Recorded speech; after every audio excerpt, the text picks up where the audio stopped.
Okay, well, this is Anthony Keoli. I'm the Regional Director for the Alaska Region Training and Technical Assistance Center, and we're excited to bring you another National ANA webinar today. I'm coming to you live from Wasilla, Alaska.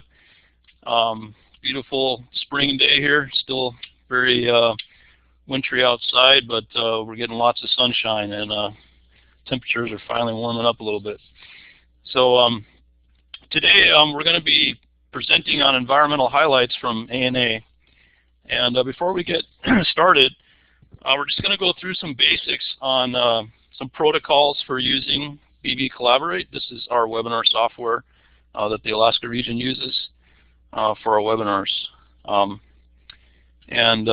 go to the next slide here. So as we, during the introductions here, we encourage everybody to mute your phone lines if you're dialing in. Be sure to turn off your computer speakers so we don't get any feedback. And throughout the webinar today, we encourage you to go ahead and type in your questions into the chat box. One of our staff here is going to be taking a log of all the questions. And then at the end of the presentations today, we're going to go through those Q&A. We'll do the chat box questions first, and then we'll open it up and do have people raise their hands. And I will be selecting folks from that, and we'll do those questions and answers at the tail end. So again, use the chat box for any questions that you have or comments, and we'll be recording those. Test your headset using the audio setup wizard, and I'll show you on the next page where to find that. And also, if you've dialed in, we have a few people that have used the teleconference phone number. If you've dialed in, next to the audio setup wizard, there's a little phone icon, so please click that so that we know that you've dialed in via the teleconference. And I'll show those icons now. So this is just a graphic of our BB Collaborate, and there's lots of options and buttons here, but we're just going to use a few of these today. The audio setup wizard, click on that and run through that so you're prepared if you're going to do any or ask any questions at the tail end using your mic. You're going to want to make sure that that is set up. And then when we do the Q&A, we'll also be asking people to raise their hands. So the feedback, step away, raise hand, and polling responses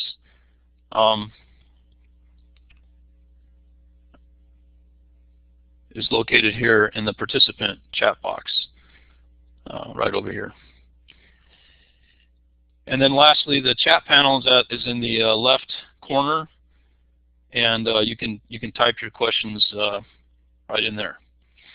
So that's just a quick overview of the layout here in BB Collaborate. And if you have any technical issues, we have a staff member, Angela Camus, our training manager, standing by in the chat box room, so you can email her there or post a chat there and let her know if you're having any concerns or problems. All right, thank you. So just real briefly, today we're going to be discussing ANA's environmental program, the ERE, Environmental Regulatory Enhancement Program. We have a presentation from one of our Alaska ERE grantees, Talida Village Council, and we also have a presentation about the Tuscarora Migration Project, which will be presented by one of the ANA program specialists. And I'll be doing the quick introductions for the presenters as just before they do their presentations. We really want to thank you for joining today. We had a lot of people sign up just in the last day or so it's exciting for us to see the interest as word got out. And we're doing this really to celebrate Earth Day, which is April 22nd. So in celebration of that, ANA is sharing info about the work we've done to support environmental programming and activities in Native American communities. So today we're going to learn a little bit about ANA's support of environmental issues in those communities. We're going to hear from a current ANA grantee in Alaska, Telida Village Council, about their project. And we're also going to hear about a great adventure that was recently completed by one of ANA's program specialists, the Tuscarora Migration Project. Just so everybody knows, ANA's funding opportunity announcement for the Environmental Regulatory Enhancement Program, or ERE, as well as the SEDS, the Social and Economic Development Strategies funding opportunity announcement, and the Native Languages funding opportunity announcements are anticipated to be coming out soon. Before they come out, we wanted to share some information about ANA support of these environmental initiatives. So we're looking forward to hearing from folks today in the chat box and from our presenters. And like I said, we'll be taking some questions at the end using the chat box first. So put your questions in there. And again, if you have any difficulties, also put that in the chat box and Angela will respond to that. So just real briefly, a little bit about the Administration for Native Americans. ANA promotes self-sufficiency for Native Americans by providing discretionary grant funding for community-based projects and training and technical assistance to eligible tribes and Native organizations. We offer weekly webinars, and the next webinar is April 25th at 3 p.m. Eastern Time, 11 a.m. Alaska time, which will be the second part of our 4-part application development series, the 6 elements of a good grant. And for those of you that are participating in those, if you complete all 4 of the application development webinars, you'll be receiving a completion certificate.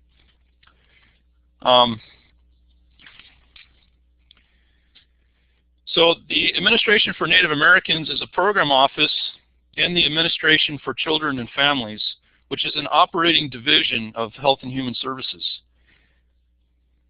As part of ANA's training, we offer weekly webinars, like I just mentioned, and we're doing a lot of technical assistance as well. It's not just funding grants, but we're supporting collaboration. We've been deploying virtual communities to bring together different organizations and promote partnerships within the regions. So we're doing a lot of exciting work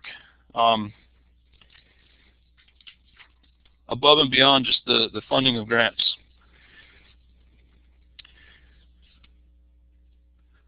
And then real briefly, the Administration for Native Americans contracts out some of its technical assistance by region. So the Alaska region, which I represent as a regional director, is contracted to 3-Star Enterprises. And just a little bit about 3-Star. We are an Alaska Native Village Corporation owned subsidiary based or owned by the Ainska Corporation Oceanside. And our shareholders are based in Perryville. We also have some on the road system in Anchorage and also some in the lower 48. But Perryville is an Alutiiq community, or Sukbek, and it's exciting that a village corporation has been able to be contracted to provide this technical assistance in Alaska.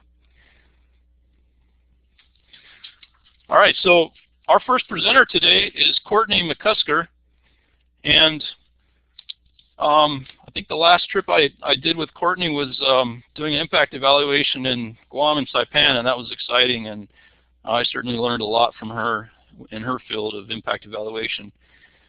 She's an impact evaluator under the Division of Policy, Planning, and Evaluation, and she's been working at ANA since 2011. Her work includes conducting impact visits, producing an annual report to Congress on the impact of ANA funding, and conducting internal data analysis to inform policy and process decisions. So Courtney holds a BA in Global Studies from William & Mary and a Master of Arts in Political Science from Colorado State University with a focus on sustainable development and environmental politics. Her previous experience includes working on tribal transportation issues through the TTAC program at Colorado State University, and conducting research using GIS and qualitative methods. She currently lives in Alexandria, Virginia with her husband and 2 dogs, not far from her hometown of Sterling, Virginia. So Courtney, you're our first presenter today. Take it away. Thanks, Anthony, for the introduction, and good afternoon or good morning to everyone. Again, my name is Courtney McCusker, and I'm going to talk briefly today about ANA's Environmental Regulatory Enhancement, or ERE, program, and highlight some of our grantees' accomplishments. In 1990, the Native American Programs Act, or NAPA, was amended to strengthen tribal government capacity to identify, plan, develop, and implement environmental programs. The ERE program at ANA is designed to bolster regulatory efforts in a manner that is consistent with the tribe's cultural preservation and natural resource management priorities. Applicants are required to describe a land base or other resources, such as a river or a body of water, over which they exercise jurisdiction as part of their application. So the following groups are eligible to apply for ERE funding. It's federally recognized tribes, incorporated non-federally and state recognized tribes, and Alaska Native villages. And although the 1990 ERE amendment to NAPA is limited to Alaska and the lower 48 states, ANA highly encourages applicants in the Pacific region to take advantage of the Social and Economic Development Strategies, or SEDS, program for implementing environmental projects. For example, some past SEDS grantees from the Pacific have done projects on sustainable agriculture, creating a database of land and natural resource records for research and education on traditional land resource practices, and planting and harvesting traditional foods. So in accordance with NAPA, ERE applicants and grantees may use federal sources, excluding other ANA grants, as part of the match or non-federal share contributions to their project. And this is unique to the ERE funding area. So ANA has found that the most common ERE match sources from federal funds is the Indian General Assistance Program, which is funded by the U.S. Environmental Protection Agency. As many of you may know, ANA conducts impact evaluations each year with roughly 70% of all ending grantees, or about 1/3 of ANA's total grant portfolio.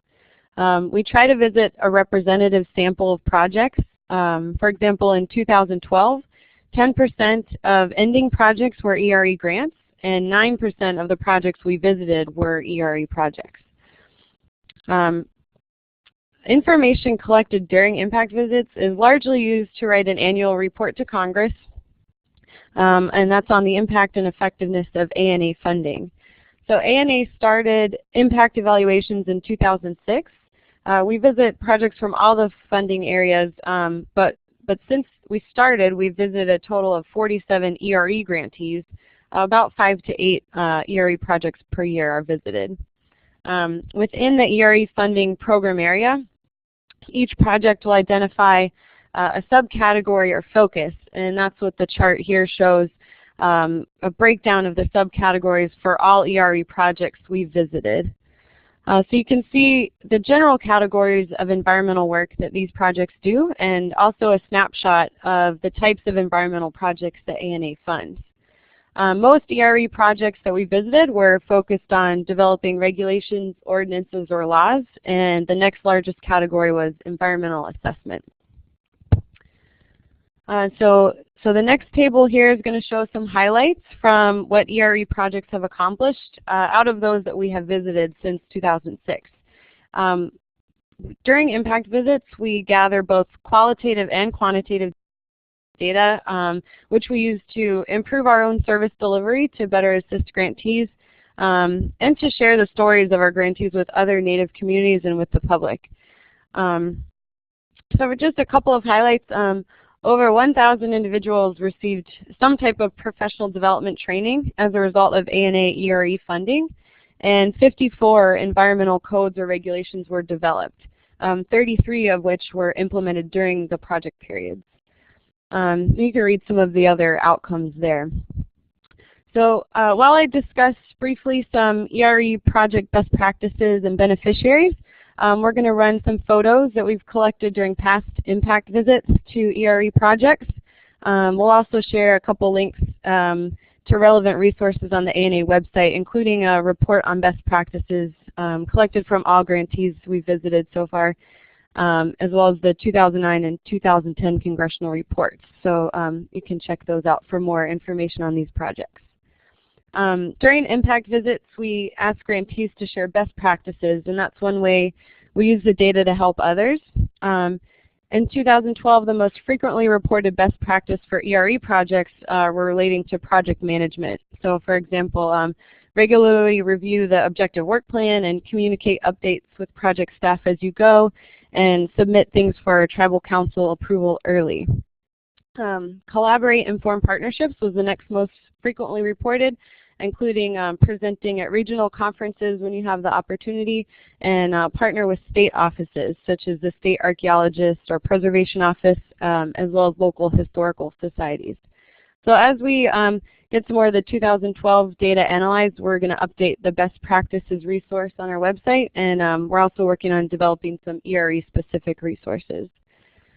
So finally, we also ask grantees to identify beneficiaries of their projects and describe how they benefited. Some examples reported by ERE grantees visited last year include tribal environmental departments, which can now make data-driven decisions. They've built staff capacity and infrastructure, and generally know more about what's going on their land in terms of harvest management. Tribal members and tribes have also benefited from protecting long-term subsistence food supplies, and now have more of a voice in state tribal discussions. Grantees reported an increased awareness of regulations and environmental issues among the general community as well, in addition to increased recycling, greater awareness of sustainable hunting practices, and access to wildlife expertise. These benefits, of course, also extend to the environment, as ANA projects are addressing specific problems such as poaching, burning tires, animal control, and land and water pollution. So these are just some of the great things our ERE grantees have accomplished. And as I mentioned earlier, here are a few resources we have on our website that relate to our discussion today. So please check them out. And I'll now turn it back over to Anthony so we can hear from one of our current ERE grantees about their project. Thank you. Thank you, Courtney. That was great. So now that we've heard a little bit about the ANA environmental program as a whole, let's hear about what one of our grantees is doing. So now I'd like to give a quick introduction to Charlene Dubé. Mrs. Dubé works for the Talida Village Council. She's responsible for the Talida Village Council Environmental Department. Her duties include, but are not limited to, planning, developing, establishing, and managing all environmental and conservation programs for the tribe. Some of the programs consist of, but aren't limited to, assisting the tribe with solid waste management, recycling waste, environmental education, and water quality testing. Charlene enjoys long walks with her dogs, and she's been in Alaska since 1992 and currently resides in North Pole, Alaska, which is just outside of Fairbanks. She enjoys her job because she values the opportunity to help protect human health and the environment in rural Alaska. So, Charlene?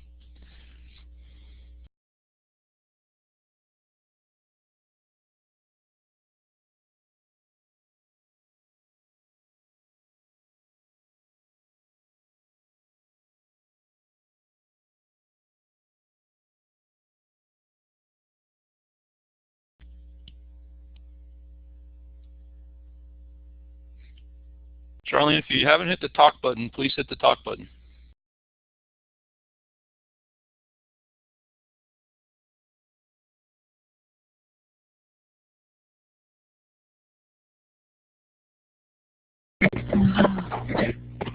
Hello? Yep, you're Hello? good. Am I on? Yes. Okay. All right. Okay. So I'm here to talk about the baseline water quality assessment Talida Village is doing to protect human health and environment in the Kuskokwim River. The Kuskokwim River is the second longest free-flowing river in the United States. Tolida Village, along with several other Athabascan tribal communities, is located in the headwaters region of the river.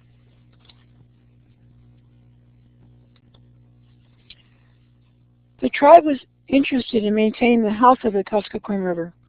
The river is a vital part of our natural resources and helps to supply many of the traditional foods that we depend upon, such as whitefish and salmon. We were concerned about mining coming into the area. Mines use a lot of water, and they have the potential to pollute the river and to contaminate our traditional foods. There was a limited amount of water quality data available because there had been little previous research done in the past. The tribe wanted a systematic plan to collect the baseline data. The data will give us a snapshot of the river and can be compared to data that is collected in the future if mining and development come in. Project goals. The tribe wanted to obtain baseline water quality data. They wanted the water quality samples to be defensible in court in the future. And most importantly, we wanted to be able to train our tribal members to be able to assist with collecting baseline water quality samples. How did we go about doing this project? First, we contacted a consultant to help us plan the project.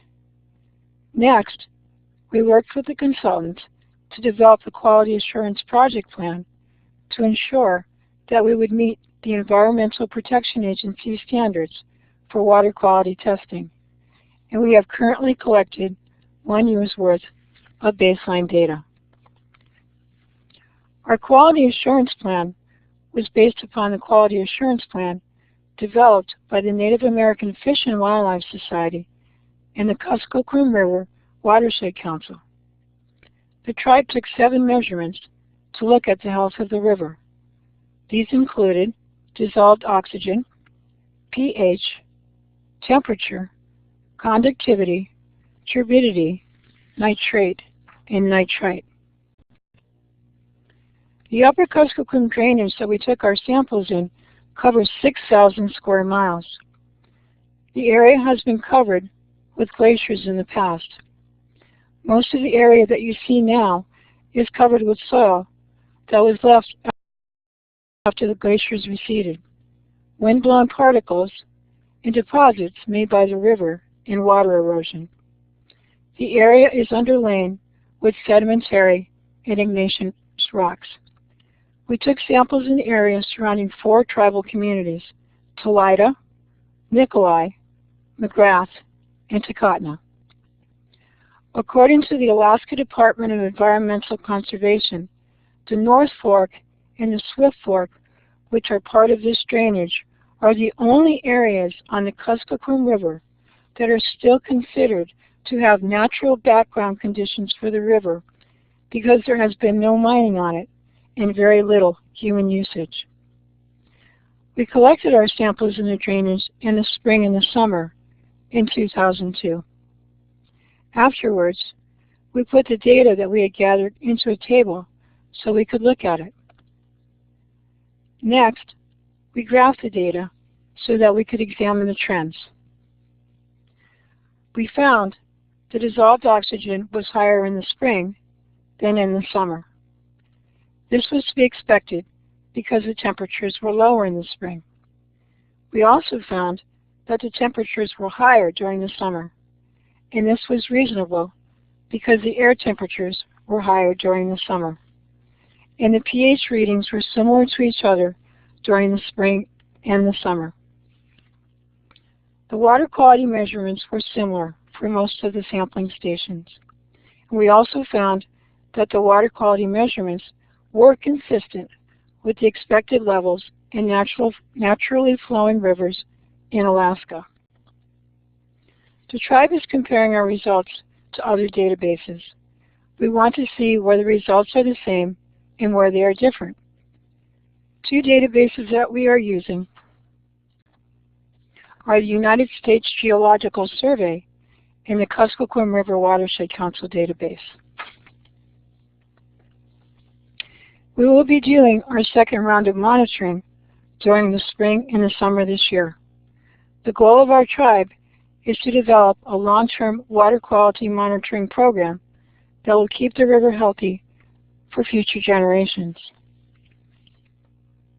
And the tribe would like to thank the Administration for Native Americans for funding our project and the University of Alaska Bristol Bay Campus Environmental Science Lab for helping us work up our data.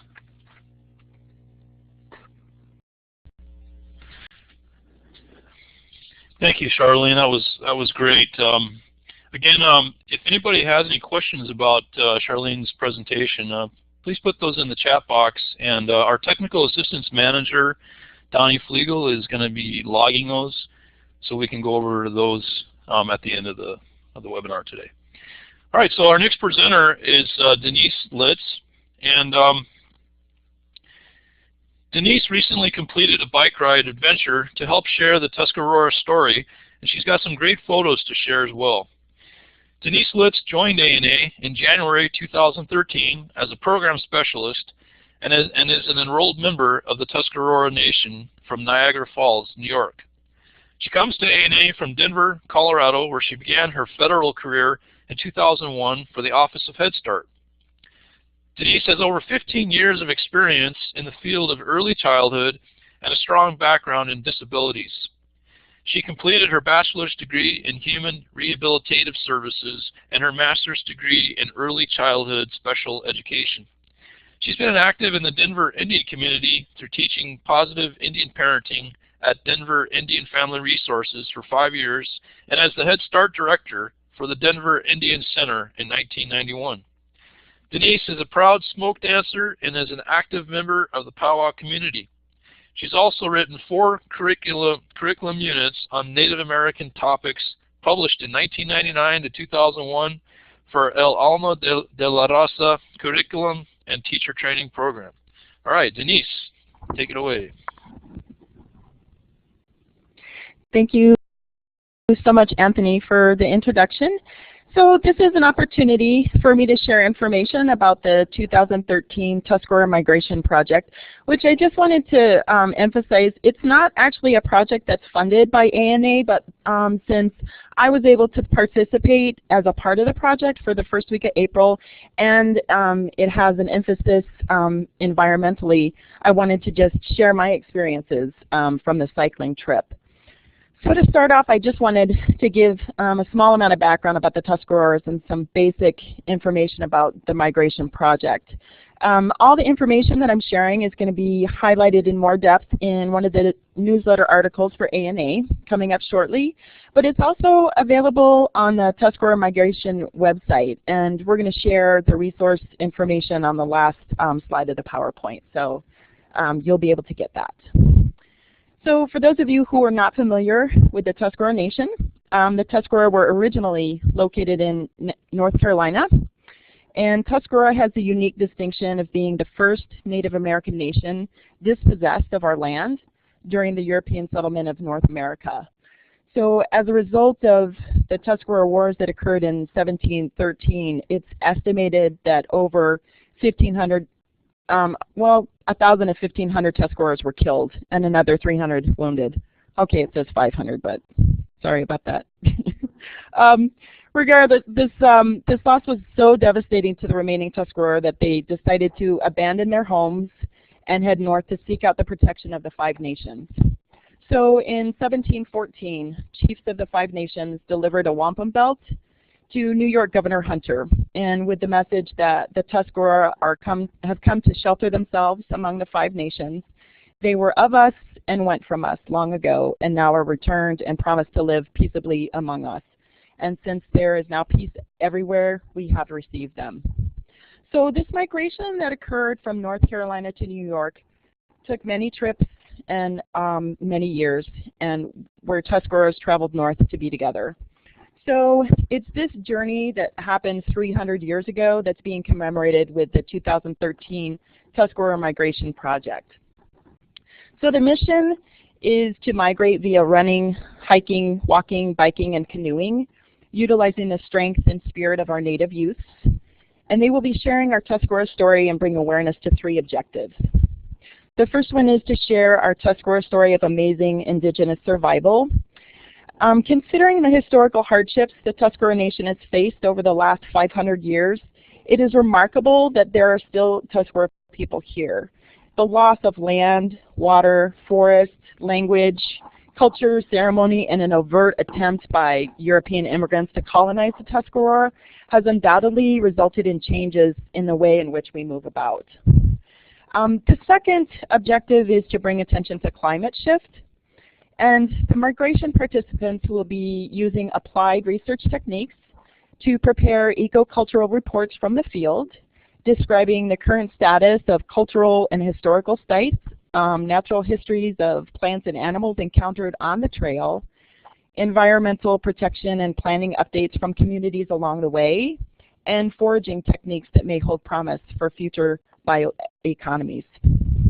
And the third objective is to raise awareness about the need for more human-powered movement. This migration is to reenact a human-powered migration. It's to celebrate the cultural survival and indigenous knowledge by walking, running, and paddling 900 miles from the Carolinas to the Great Lakes under our own power. So this reenactment helps to remind people that extinction can be prevented if people live simply, moving about the earth slower and wiser.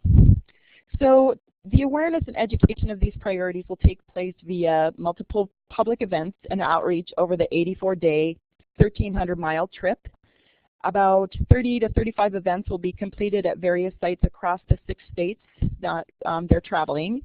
And those 3 priorities that I mentioned are global messages that we will tell through our Tuscarora and Haudenosaunee lenses with an emphasis on our beliefs and culture. So the PowerPoint that I'm going to share is just pictures and memories of the contribution to this journey, the cycling portion that I participated in. And it's really in celebration and dedication and perseverance of the young interns who have so selflessly committed to completing this migration and journey. So please enjoy.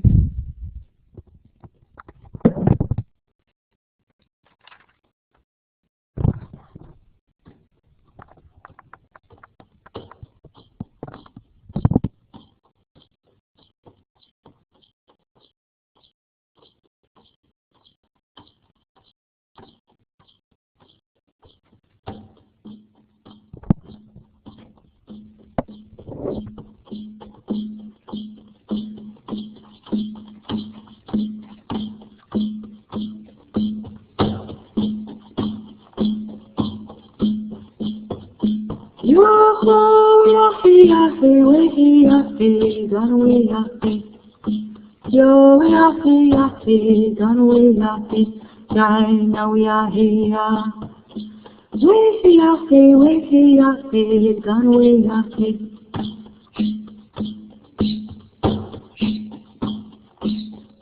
We yafi, gone we yafi, now we are here.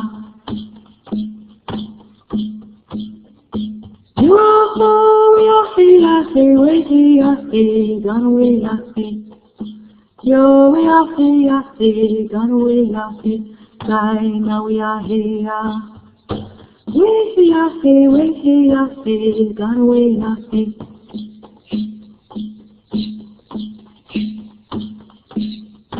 We yafi, gone we yafi. Now we are here. Yo, yafi, gone we yafi. Yo, yafi, gone we yafi.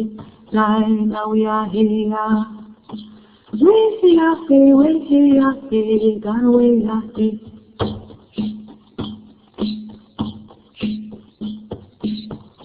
We yafi, gone we yafi. Now we are here. Yo, yafi, gone we yafi. Yo, yafi, gone we yafi. Now we are here. We yafi, gone we yafi.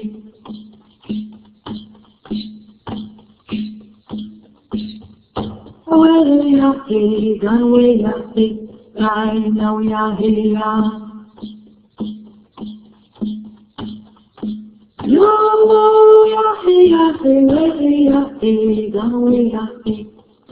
Yo, we are here, gone away, I see. Right now we are here. We are here, gone away, I see.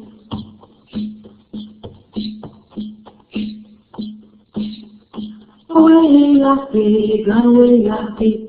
Right now we are here. Yo.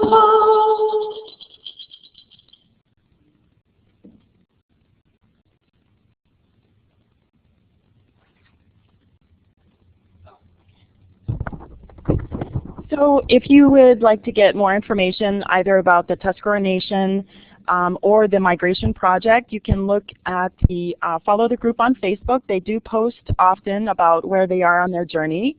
And it's the 2013 Tuscarora Migration Project. Or you can view their website, and that's listed. It's www.tuscaroramigration.org. So thank you. Yahweh.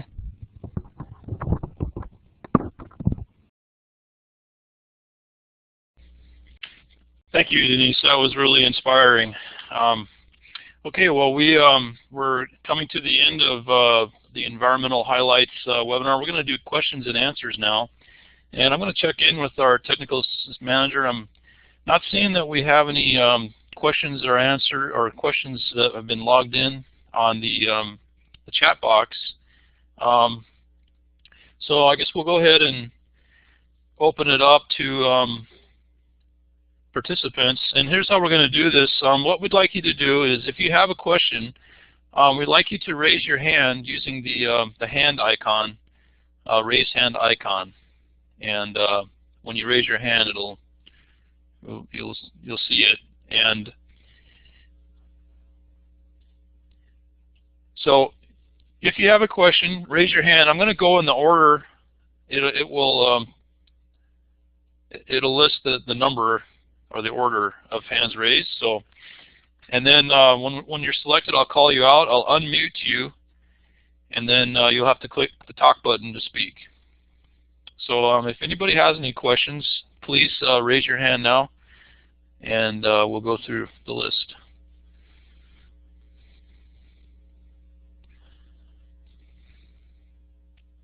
Or if you'd just like to comment.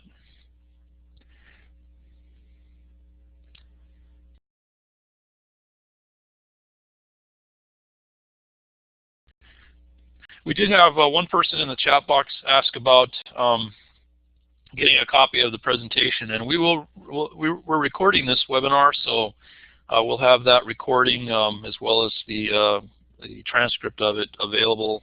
All of the ANA webinars are hosted on the ACF YouTube page, so you can find them there. And we've got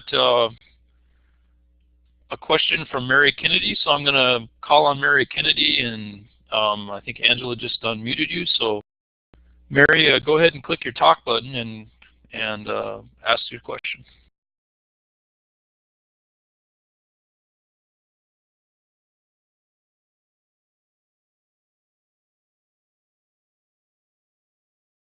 Okay, she said that she posted her question in the chat room. So her question was, how long did it take to plan this? And I'm assuming that's the migration project. So Denise, you want to answer that?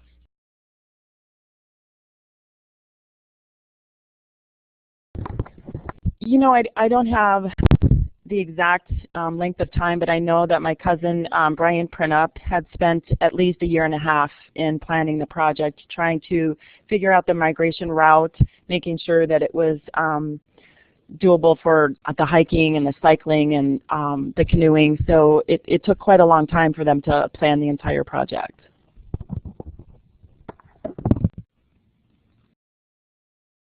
Okay, thank you, Mary, for that question.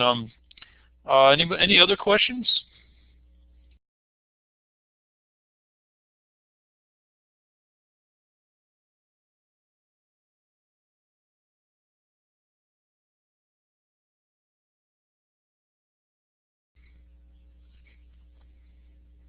Okay, so not seeing any other questions. So what I'm going to do is I'm going to go ahead and put in an evaluation form that we'd like you to go ahead and fill out while you're online here. And you can do this right in your screen. We appreciate your participation today, and also please check the ANA National website for our upcoming webinars. You'll also find links to the regional TTA providers on the national site, the ANAeastern.org, ANAwestern.org, ANAPacificBasin.org, and our site, ANAalaska.org. Apologize. And then the next upcoming webinar is April 25th. So we encourage you to register for that. And again, please complete the evaluation form and let us know what you thought. And also, this is an anonymous form. Please, when you get to the bottom of the form, there's a submit button. Please hit the submit button, or we won't get your comments. So we'll stay online here for a couple of minutes, and I don't know if anybody at ANA has any closing comments, but if you do, I'll give you the opportunity now.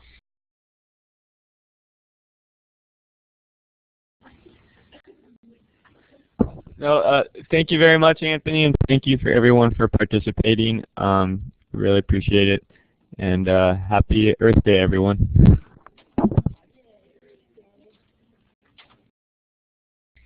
Yeah, thank you to all the presenters, and we'll just stay on here another minute or two to let you complete the evaluation form, and then again, we hope to see you in our next webinar. Thank you so much, everybody. Guyana from Alaska.